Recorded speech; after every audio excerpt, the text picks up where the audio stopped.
2047 $30 trillion பொருளாதாரத்தை India எட்டும்னு Viksit Bharat திட்டம் தொடர்பான அறிக்கையில அரசு குறிப்பிட்டிருக்க விஷயங்கள் இப்போ கவனம் பெற்றிருக்கு.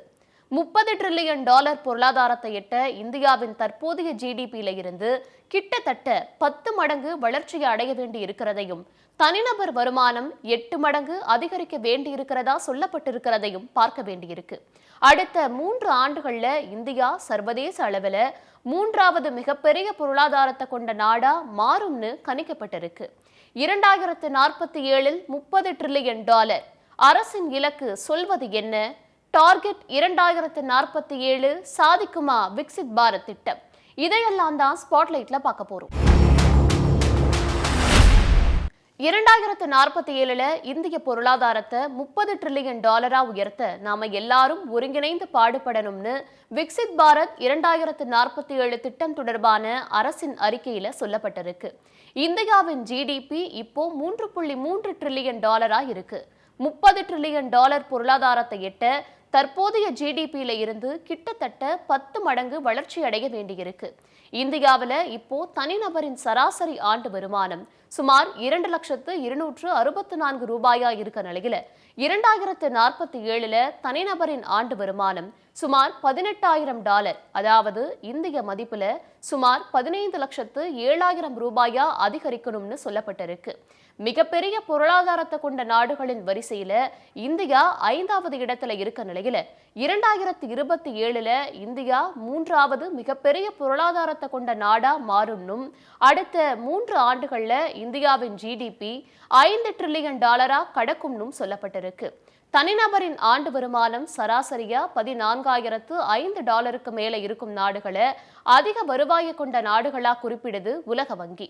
2047 அதிக வருவாய் கொண்ட நாடா மாறுவதற்கு தேவையான எல்லா தகுதியும் இந்தியாவுக்கு இருக்கிறதாவும் சொல்லப்பட்டிருக்கு.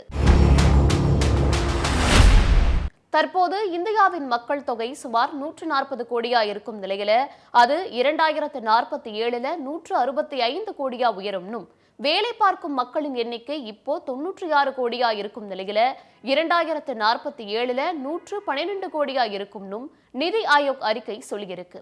இப்போ இந்தியாவில் படிச்சவங்களோட சதவிகிதம் 77 இருக்க நிலையில 2047 அது 100% எட்டும்னும் சொல்லப்பட்டிருக்கு. வேலையில மகளிரின் பங்களிப்பு இப்போ 37% இருக்க நிலையில 2047 அது 70% கடக்கும்னும் சொல்லப்பட்டிருக்கிறத கவனிக்க வேண்டியிருக்கு.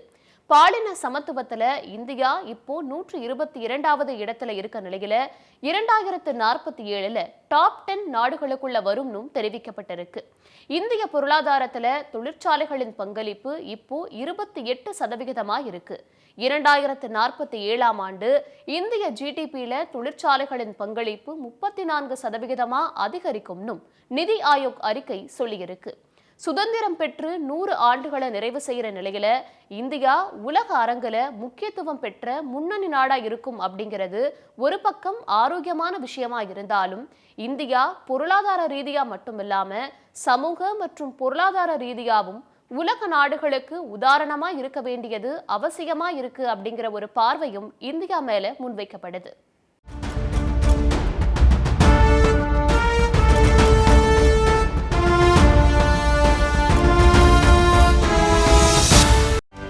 செய்திகளை உடனுக்குடனும் துல்லியமாகவும் தெரிந்து கொள்ள சப்ஸ்கிரைப் பண்ணுங்க.